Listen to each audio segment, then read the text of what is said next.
Have you ever felt lost in a place you know? Like the map in your head has been redrawn without your consent. There's a mall on the edge of town, a place of gleaming tiles and a constant low hum. People say it forgets itself. People say it rewrites its own history while you're looking away.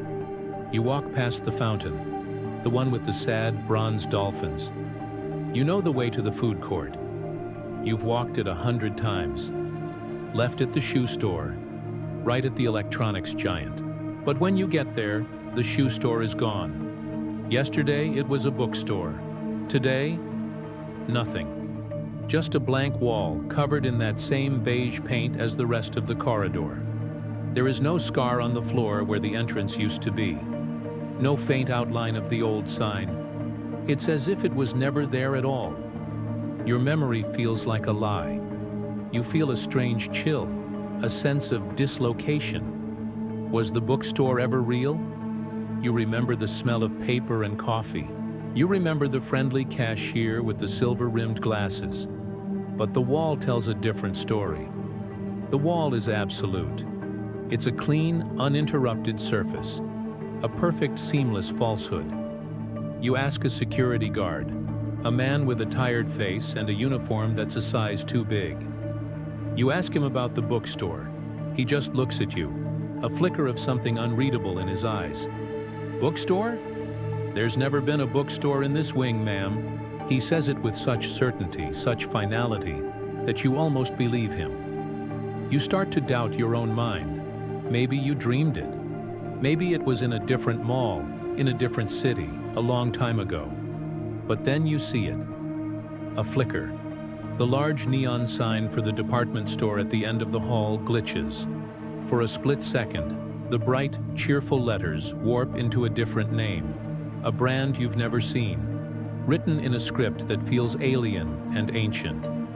It's there, and then it's gone. You blink, and the sign is normal again. You look around, but no one else seems to have noticed. They're all just shopping, lost in their own worlds, pushing carts and carrying bags. They don't see the seams of this reality starting to fray. They don't see the cracks in the facade. Last week, my friend swore there was a cinema on the 3rd floor. He told me about the plush red seats and the buttery smell of popcorn. We made plans to go. Today, the 3rd floor is closed for renovations. The escalators leading up are blocked by a heavy metal gate. A sign, printed on cheap office paper, apologizes for the inconvenience. But there's no sound of construction, no dust, just a profound silence coming from above. It feels less like a renovation and more like an amputation. An entire wing of the mall, gone, erased from the directory, wiped from the map. Yesterday it was a cinema. Today, nothing. Just a ceiling where a 3rd floor used to be. The conspiracy whispers have started. They travel through hushed phone calls and encrypted messages. Some say the mall isn't a mall at all. They say it's a laboratory, a testing ground, a vast corporate experiment to see if reality can be edited like a document. They call it reality editing, a new kind of product for a world that has everything. The ability to change the past, to delete what is inconvenient. They test it here, in this consumer palace, because no one pays attention here. People are too busy wanting things to notice the world changing around them. The shops that disappear, they say, are the failures, the glitches, the bugs in the code, a boutique that sold impossible colors, a pet store with animals that never made a sound, a toy shop where the doll's eyes followed you. They existed for a day, maybe a week, and then they were patched out of existence, deleted.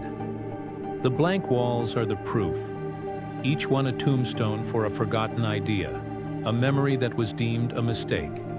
Yesterday it was a toy shop. Today, nothing. And no one remembers the doll's eyes but you. Who is behind it? A corporation with no name, a shadow entity that exists only on stock market tickers and in offshore accounts. They are the architects of this new world. They build the walls and hang the signs. They decide which memories you get to keep. They are testing the limits of perception. How much can they change before someone notices? How much of your world can they take away before you start to question it? The shoppers are the control group, unwitting participants in the greatest experiment in human history. They wander the sterile halls, chasing bargains, while the very fabric of their world is being rewoven, thread by thread. You start to notice the little things, the floor tiles that change their pattern when you're not looking, the music from the speakers, a song you've never heard but somehow know all the words to, the mannequins in the windows, whose poses shift when you walk by. They seem to be looking at you, their blank plastic faces filled with a silent, knowing pity. Are they part of it? Are they the silent observers, the cameras for the architects of this place? You feel watched, not by security cameras, but by the mall itself. The air is thick with observation. You walk past the food court again. A new restaurant has appeared. It's a noodle bar, all sleek black counters and red lanterns. It wasn't here this morning. You are sure of it. This morning, that space was empty. It was just a blank wall, just nothing. But now it's bustling with customers, slurping noodles from steaming bowls. They look so normal, so content. Do they know they're eating in a restaurant that was born an hour ago? Do they remember what was here before? Or have their memories been edited too? A small, convenient update pushed directly to their brains. Yesterday it was nothing. Today, noodles. And everyone accepts it. Everyone just keeps eating. You feel a pull to leave, a primal urge to run out into the real world, into the messy, unpredictable chaos of the city. But there's a part of you that is fascinated, a part of you that wants to stay, to see what happens next. What will the mall forget tomorrow? Will the fountain be replaced by a sculpture of twisted metal? Will the entire East Wing vanish into thin air? It's a terrifying thought, but it's also exhilarating. It's like watching the world being born and dying, all at the same time, all within these climate-controlled walls. You are a witness to the impossible. You decide to buy something, a small act of defiance, a way to prove you were here. You enter a small, cluttered antique shop you've never seen before. It's tucked away in a corner, almost hidden. The air is thick with the dust of forgotten things. You buy a small silver locket. It feels cold and heavy in your hand. The shopkeeper, an old woman with eyes like cloudy glass, doesn't say a word. She just takes your money and puts the locket in a small paper bag. As you leave, you look back. You want to fix the image of the shop in your mind. The dusty shelves, the strange artifacts, the old woman's face. You promise yourself you will not forget. You walk back the way you came. You hold the paper bag tightly in your hand. It feels real. It feels solid. But when you reach the corner where the antique shop was, it's gone. In its place is a smoothie stand. Bright, garish, and loud. The smell of dust has been replaced by the sickly, sweet scent of mango and pineapple. Yesterday, it was an antique shop. Today, nothing. No, not nothing. Something new.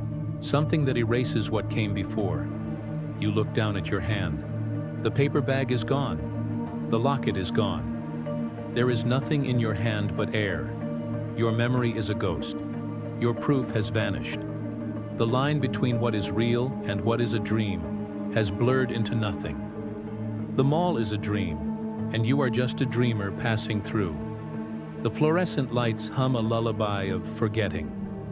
The polished floors reflect a world that is temporary, a stage where the sets are always changing. The other shoppers are just phantoms, actors playing their part in a play they don't understand. And the architects are the directors, watching from the shadows, taking notes, deciding which scenes to cut. They are learning. They are perfecting their craft. And soon, maybe this mall won't be the only place that forgets. Next time you shop, check if the store remembers you.